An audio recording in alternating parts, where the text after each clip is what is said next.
Mga kapatid, eto na po, susubukan na natin itong vehicle injection apparatus. BIA. Pan-diesel po ito. Meron din naman tayong pang-gasolina, pero ang susubukan muna natin ay itong pan-diesel. At narito rin po yung ating mga chemicals, Diesel Care. Alam nyo mga kapatid, itong aparato na to, maging itong chemicals na to, ito po ay ginagamit din sa Australia. Kaya ako ay nahumaling na rin dito, naparenta tuloy ako, dahil alam ko na malaki po ang maitutulong nito sa inyong mga sasakyan. Alam nyo, ang importante kasi dito yung prevention eh. Dahil nga sa sobrang dumi ng karamihan ng mga diesel na ikinakarga natin sa ating mga tangke, sa ating mga fuel tank. At mayroong panghalo, may halo pa na tubig kadalasan. Dahil nga dito, eto na mga kapatid, dito sa Pilipinas, yung mga lugar na hindi binabaha dati, ngayon hindi lang baha. Anong nangyayari ngayon? Lubog. Pati bahay lumulubog.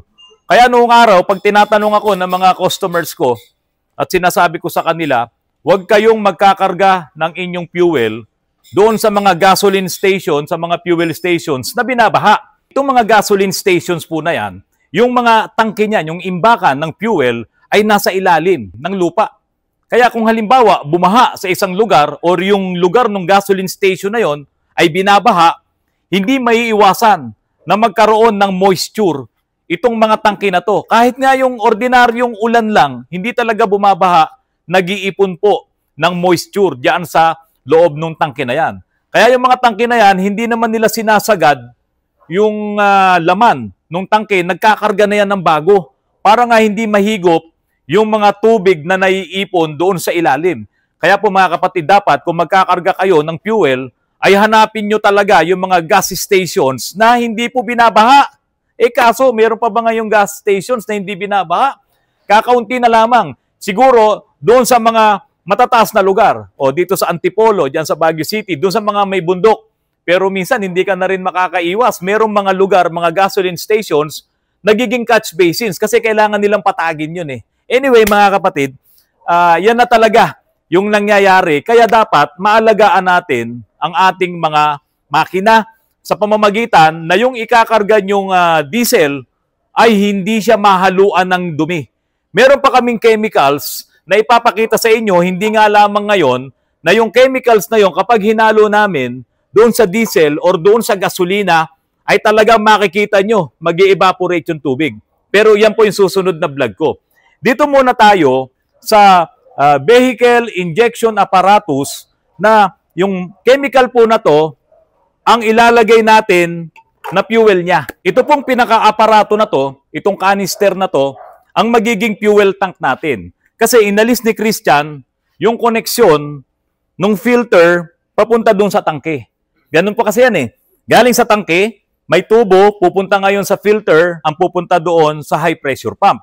Anyway mga kapatid, ito pong gagamitan natin itong VIA na vehicle injection apparatus. Ito po ay mechanical injectors lang yan. Pero ito po ay gumagamit na ng high pressure pump. Ngayon, yung mga electronic or electric na fuel injectors, pwede rin po ito. Wala pong problema doon. Kasi ang trabaho po nitong vehicle injection apparatus ay pumasok dito sa kanyang itong chemical na to para linisin. Ayan o, injection cleaner. Para linisin itong mga injectors, para din linisin itong mga common rail.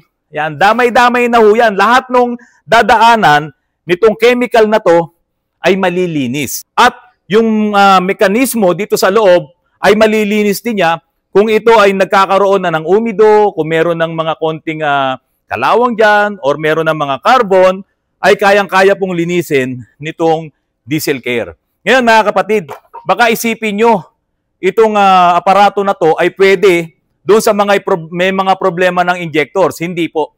Ito po ay makakatulong lang para ma-prevent yung maipon yung mga dumi sa inyong common rail, maipon doon sa pump, maipon din doon sa inyong filter cartridge or doon sa filter canister. Kasi nga po, ang magiging trabaho nito ay talagang tagalinis. Maiiwasan ngayon na ma-stuck yung mga dumi doon sa inyong fuel system kapag po ginamitan nitong vehicle injection apparatus. Ngayon mga kapatid, Paano kung marumi ang inyong tangke? So iyan ang isa sa gagawin din natin. Kung halimbawa, pinerform namin itong vehicle injection apparatus na to, yung paglilinis nito, at bago namin kasi gawin yon, i-check muna namin ang inyong fuel filter. Kung ang inyong fuel filter ay marumi, ibig sabihin, yung dumi na yon ay nanggagaling din doon sa fuel tank. Kaya dapat ibaba din ang fuel tank nyo para hindi na pumunta dito sa inyong mga injectors, doon sa inyong fuel pump, dito sa common rail, yung mga dumi po na yon. Okay, tignan nyo po yung koneksyon. Christian, saan papunta to? Tapos mo, boses mo. Papunta po to doon sa may ano natin, sa fuel Filter. Doon sa input. Kasi tinanggal mo yung galing doon sa tangke. Okay. So, ito ngayon ang magiging tangke natin. Ngayon, ito, anong trabaho nitong itim? Ito naman po yung ano sa return naman po to ng return. Okay, bakit tinanggal natin yung return papunta sa tangke? Kasi yung return po nitong injectors, kahit yung mga electronic, kahit yung mga modelong mga sasakyan ngayon, yung return nun saan papunta? sa tangke pa. Sa tangke. Ngayon, tinanggal natin yon para yung return nitong injectors ay dito rin bumalik. Ayan. Ibabalik din natin dito. Kasi gagamitin din to ng makina. Magko-combust din po ito eh. Ito yung magiging fuel natin. Kaya po mamaya, bubuksan natin itong isang diesel care na ilalagay po natin dito. Isang lata, itong ilan ba to? 11 full ounces po na to ay sapat na para ipanglinis po sa inyong mga injector, sa inyong injection pump, sa inyong common rail. Sapat na po yun. Ngayon, kapag nilagay natin to dito, siguro aabot yan dito. Ayan. Okay? Pero dapat hanggang dito lang. Hihinto na natin ang paglilinis natin kapag po umabot na dito para maiwasan natin na magkaroon ng bula yung ating linyada. So ngayon, paikot-ikot lang po yun. Papasok dito, ito yung in yan, ayan, galing sa return at ito naman po ay papunta doon sa filter. Pre-flow lang siya para siyang dextrose. No? Kasi yung tangke natin, maraming laman yon. Kaya may volume yon, may puwersa yon na pumunta dito sa filter. Ngayon ito, dahil kakaunti lang ang laman nito, kaya itinataas natin siya. Ngayon mga kapatid, baka magtaka kayo, ano naman yung trabaho nito? Ayan. Christian, pakinggan mo ako ha. Ang trabaho po nito, meron kasing mga diesel engine, lalo na yung mga maseselan, yung mga Ford, yung mga ganyan, kailangan niya ng pressure. So ito, lalagyan natin to ng hangin. Okay, galing sa compressor. At yung hangin na yon papasok dito sa canister. So yung hangin na yon, ang trabaho niya, i-push yung laman para magkaroon ng pressure. At titimplahin lang natin kung ilan yung pressure nun. Ngayon, since ito ay hindi naman nangangailangan nun, itong makina na to, hindi natin kailangan ng hangin, so pre-flow lang yan, kaya hindi na natin kailangan to. Kapag merong mga makina na ayaw niyang umistart dahil kulang yung pressure, maglalagay ka ngayon ng hangin dito, galing sa compressor. Okay? So yon, malinaw yon. Ngayon, Christian, buksan mo na to. Ayan, maglalagay na ngayon tayo ng ating chemical. At ito pong chemical po na to, ito po ay imported. Ito po ay galing pa sa Calgary, Alberta, Canada. At yung pong dati kong mekaniko na si Elmer Isidro, ginagamit din po nila ito. Diyan po sa Australia. Siya yung dating nag-maintain ng lahat ng mga sasakyan ko. Okay. Lalagyan muna ni Christian ng chemicals. So may filter din siya, oh. Ayan, oh, yung filter natin. Kasi baka mamaya, yung galing doon sa system ay marumi, hindi makakaraan dito yan sa filter. So maganda po itong aparato na gagamitin natin. Ito, Glenn, pakita mo to. Oh. Tumatapon, dahan-dahan. Sayang. Ayan. Okay, parang diesel din siya. Okay, babalik natin itong filter. Para kahit na madumi, yung ibabalik ng system, yung galing doon sa common rail, yung galing doon sa fuel pump, ay hindi po siya papasok dito sa ating canister, sa ating via. Ayan. Okay, ito naman, papaandarin lamang natin ng naka-idle, pwede rin i-revolution ng kaunti, at hihintayin natin mga kapatid na maubos or umabot dito sa pinaka ano natin. Ayan, sa pinaka pondo. So hanggang dito, pondo na po yan. Pag dumating dito, ititigil na po natin yung ating ginagawang paglilinis. Vehicle injection apparatus. So kusa na po niyang lilinisin yan hanggang sa mawala na yung mga dumi at sunugin na mismo nung ating combustion. Ngayon mga kapatid, doon sa pinakadulo ng injectors, nasaan ba yung injectors natin? Ayan. Kadalasan yung pinaka-chamber, marumi rin yun, yung dito. So, nalilinis na rin po yun. Kasi nga, itong ating gagamiting chemicals ay may panlinis po talaga siya. Ayan, okay. So, handa na ba kayo na panuorin itong ating gagawing paglilinis ng injectors po nito? Ulitin ko po, ito po ay para sa mga magaganda pa ang kanilang mga injectors. Kung hindi kayo sigurado na nakapagkakarga kayo ng diesel na marumi, ito po yung sagot doon. Ngayon, may mga customers po ako na tinatanggihan ko before, yung gusto nilang, yung plano nila na ipalinis kay Chief yung kanilang mga injectors kasi nga, ayokong magkaroon ng problema. Meron kaming kinalas na Delphi Starex, nung nilinis, hindi na bumalik sa dati yung isang injector, nasira na. Meron din yung mga Innova, nung nilinis, may problema na siya, pero nung nilinis, nung binuksan, nasira na rin yung dalawang injectors kasi maselan po talaga ang mga injectors. Kaya yon ay napapunta na sa rebuild. Teka muna, magkano ba ngayon ang pa-rebuild? Ito po, hindi po pare-parehas ang presyo ng rebuild. Ito po yung last rebuild ko sa Central. Ayan. Dito po ay, ayan, rebuild exchange common rail injectors stage 2, 4 units, 12,000 each. Ayan, umabot po siya ng 42,000. Mahal, no? Kapag ka nasira ang inyong mga injectors at may mga injectors na mas mahal pa po ang halaga ng pagre-rebuild. Ngayon, yung bago naman, mahal din. Umaabot sa 30,000, merong 28,000. Pero wag po kayong gagaya doon sa isang Ranger na ginawa namin. Sabi nila sila bibili. Naku po, bumili ng mga injectors dyan sa Shopee yata or sa Alibaba. Hindi ko alam kung alin dun sa dalawa, hindi po gumana. Sablay. 12,000 ang isa, nawala po yun ng parang bula. Eh hindi na po yun maisosole. Lalo na kung diyan galing yan sa China. Wala na pong balikan yun. Okay, Christian, ready na tayo? Start. Start na natin. Alisin natin to. Ayan, lagay natin dito. Wala tayong leak doon? Wala. Okay. Start. Sige. Ayan. Pabayaan mo lang ganyan, umaandar. So yan mga kapatid, pumapasok na yan doon sa filter. Pupunta ngayon yan doon sa high pressure pump. Electronic na po ang pump nito. Tapos diretso doon sa ating pinaka mga injectors. Ngayon, yung return naman niya, babalik dito. Kaya yan, binabalik din niya yung return. Ayan.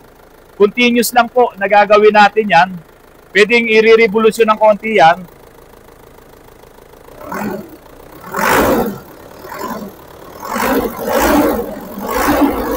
Ayan, makita nyo, oh. Babalik sa dito. Ayan, continuous lang natin gagawin yan hanggang sa linisin niya na yung system. Ngayon, ito po. Kung halimbawa may konti ng sakit ang inyong mga injectors, matutulungan pa rin ito. Kung halimbawa parang sinisinat-sinat na, yung mga kaunting dumi kasi na yon, malaki epekto nun sa performance ng mga injectors eh. Matutulungan din po nito. Kaya sabi ko nga po sa inyo, itong aparato na to for prevention.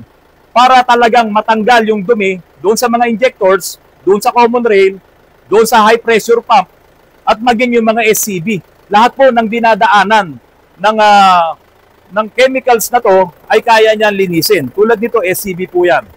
Ayan.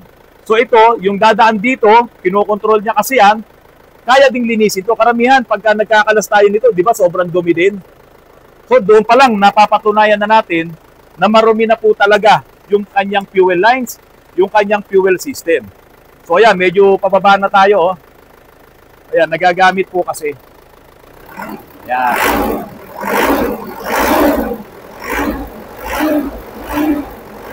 So enough po yung isang chemical na to, itong PN229, okay? For injection diesel care. Ayan, injection cleaning. Ito pong brand na to ay galing po sa Calgary, Alberta. Diyan po sa Canada. Imported po ito, hindi po ito galing ng China. At ito naman pong aparato na to ay nirerentahan natin doon sa provider po nitong technology na ito. Ayan, konti na lang. Ayan, tingnan nyo. Nagagamit niya, nililinis niya, at nababurn po yan doon sa loob ng makina.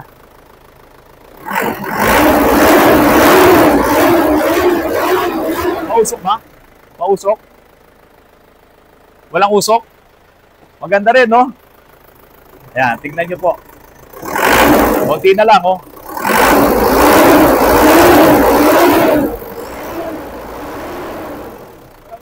Walang usok.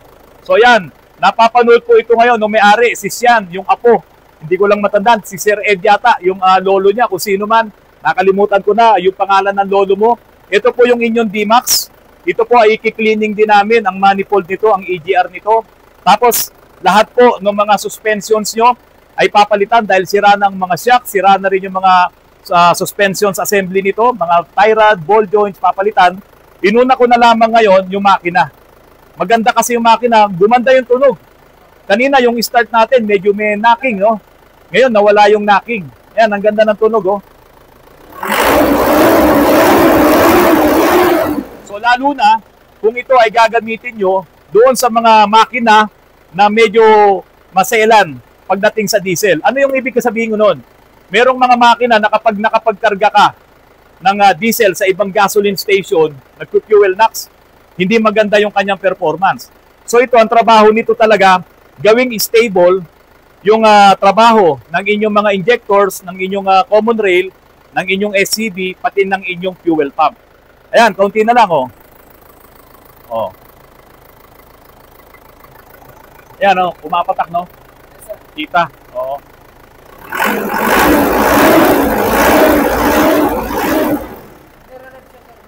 Mas malakas. Oo. Ngayon, ito mga kapatid, ito po ay dito na sa Autorans, pero ito ay i-offer lang namin doon sa mga gustong ma-prevent yung problema. Hindi po ito para doon sa may mga problema ng mga injectors. Kasi kung minsan, okay yung injectors pero meron siyang konting palya, minsan nasa common rail, minsan nandoon sa fuel pump, baka makatulong lamang ito. Pero hindi siya direkta na makapagpapaayos ng inyong injectors. Kapag sira ang injectors, kapag talagang sobrang dumi sa loob, kailangan na yan binubuksan at nililinis na. Yun yung talagang palyado na, nanginginig na ang inyong makina, o kaya naman talagang low power ka na, hindi na makuha nung tamang buga ng injectors, makapagbigay ng power, yun po ay talagang binubuksan na yun. Pero yung walang problema, ang inyong Ford, o ayan ha, tingnan nyo ha, wala tayong kinalas dyan. Hindi natin inalis yung mga injectors. So safe na safe po yan. Tinanggal lang natin yung linya papunta sa filter at ibinalik ngayon natin yung return, kinuha natin yung return para dito. So wala tayong kinalas. So doon lang tayo nag-concentrate sa papasukan nitong chemical po na to. Kaya po ito ay safe. Ngayon, doon sa mga nagpapalinis, tapos nagkaroon ng problema, malaking malaking problema sa shop yun kasi minsan nag-aabono po kami. So this time, ito ang gagamitin natin para malinis yung mga injectors nyo na baka mamaya nakapagkarga kayo ng maruming diesel, ito po talaga yung sagot po namin dyan. Okay, malapit na oh. Malapit na.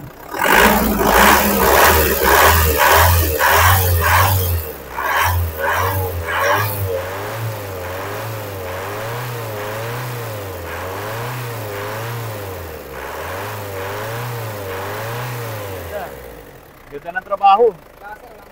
Oh, walang usok. Oh, sige, patayin mo na. Sasara ko na to. Patay na, patay. Ayan.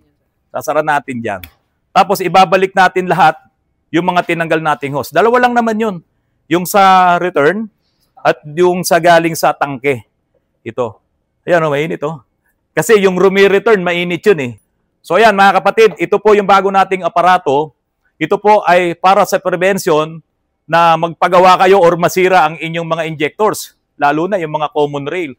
Kapag kasi napupuno ng dumi yan, talagang prone yan sa mga yung nababarahan at hindi makapagtrabaho ng gusto ang inyong mga injectors. Tandaan po natin, ang mga diesel injectors, may mga solenoid din sa loob niyan, may mga valve doon na kailangan din yan ng tamang lubrication. Yung mismong diesel ang naglo-lubricate sa kanya. Kung papasukan yan ng dumi, papasukan niya ng tubig, tapos magdadala ng konting kalawang, dahil galing sa tangke, yun po ay delikado para sa inyong mga injectors. Kaya, para tumagal ang inyong mga injectors, hindi naman kamahalan yung serbisyo na to, siguro magiging mahal lang to kung pati yung tangke ay ibababa natin at lilinisin natin. So yun po mga kapatid, ito po ang ihahatid ko sa inyo ngayong hapon na to. Isa po itong magandang development, isa itong magandang technology para makaiwas tayo sa gastos sa ating mga injectors, sa ating mga high pressure pump, at doon mismo sa laging nagiging napagbibintangan na culprit, yung pong SCB. Mga kapatid, maraming salamat sa patuloy na pagtangkilik nyo po sa Autorans, sa ating channel, at ako po ay nakikiramay sa mga nasalanta ng bagyo, itong bagyong si Yuan, pati yung bagyong si Tino ba yun? Sa Cebu. Kami po, kasama ng mga kasamahan ko dito sa Autorans, kami po ay nakikiramay sa inyo. Mga kapatid, magandang hapon at maraming salamat sa inyong lahat.